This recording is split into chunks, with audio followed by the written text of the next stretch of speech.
Hey everybody, this is Dustin, your RV specialist. So I'm getting my first look at this new Lippert suspension, and I can see that a lot of things have been done better.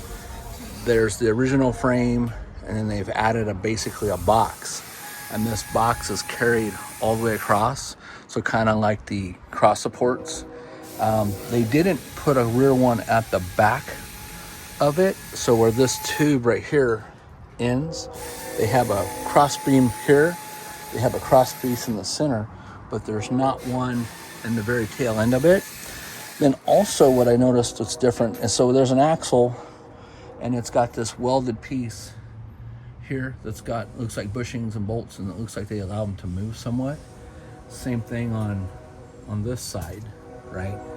There's some kind of, obviously, a bushing with nylon locks and nuts and washers on there. There's grease fittings here in the end of this. So, I just look at it as a maintenance perspective, right? You got two shocks here. There's bushings in those shocks, top and bottom, on these poles. There's the coil springs. And, I'm pretty sure the coil springs are going to last a long time. But when it does come time to do your maintenance, you're now going to have 8 shocks to replace. I don't know what the warranty is on those. I'll see if I can find out more information. I was going to try to look up to see what the maintenance on these is required. There is, like I said, grease cert here. So there's one over there. I'm assuming there's going to be one somewhere over in the center of the equalizer. I don't know what other maintenance is involved in them. I would assume that there's some kind of stuff that you got to go back and periodically recheck for torque. And so, just something to think about. You have all these moving parts now. And then this structure, these tubes are pretty solid. Looking at them, it looks like they're maybe 1/4 inch based off of the hole size there.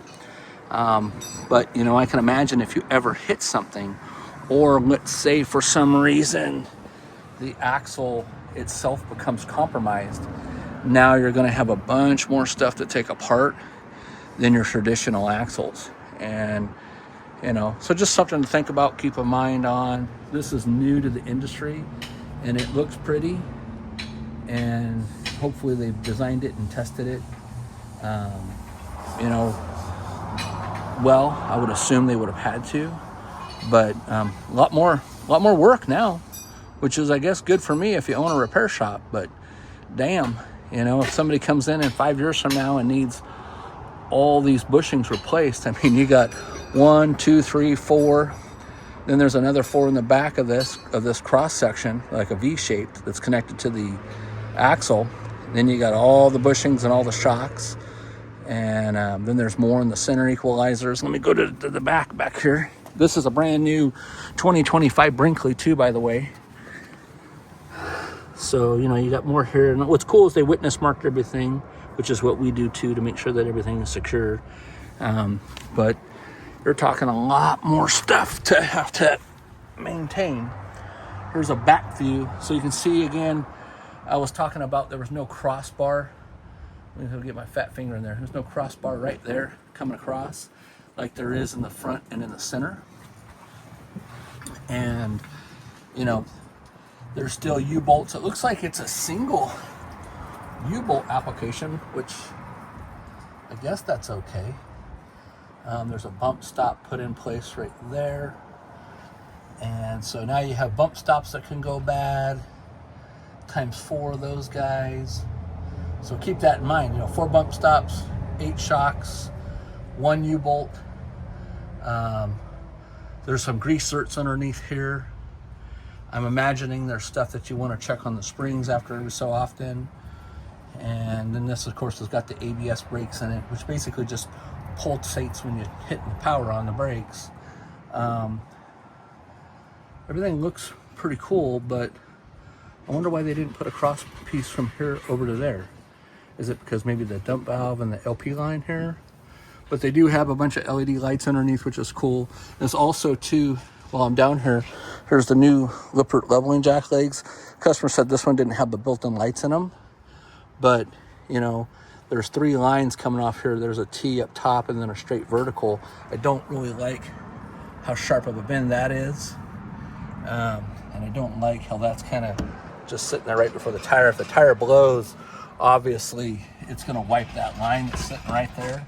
You see how close the tire is? That kissed that sucker goodbye if the tire ever blows. I would think that they should put some kind of a shield or something in here, but that's just me being me. You know, I noticed that they welded some additional strength here, and then these brackets just weld on place, you know. So hopefully all that holds up over time as well. I'm not trying to poo-poo anything. Love me Brinkley, love me Lippert, but when we see new stuff come in the industry, especially that I've been in here for 25 plus years doing this now, we see innovative and change come, and then it'll be, hey, this is the newest, latest, greatest thing, and then 2 years later it's gone, or they found a bunch of issues after time goes through and can tell. But there's two tie straps holding the brake wires in place, so keep in mind as you travel and as things age, those little tie straps are going to go bad. Might be a good idea to where if you're going to do a lot of traveling, they make stainless steel zip ties that bend over and fold, so you might want to upgrade to those. Same thing over there, but just something to think about. I'm not sure what the maintenance on these is going to be, but I'll see what I can find out. If I get something, I'll post it in usually one of the groups I have. I'll put it in the folder for the Brinkley group.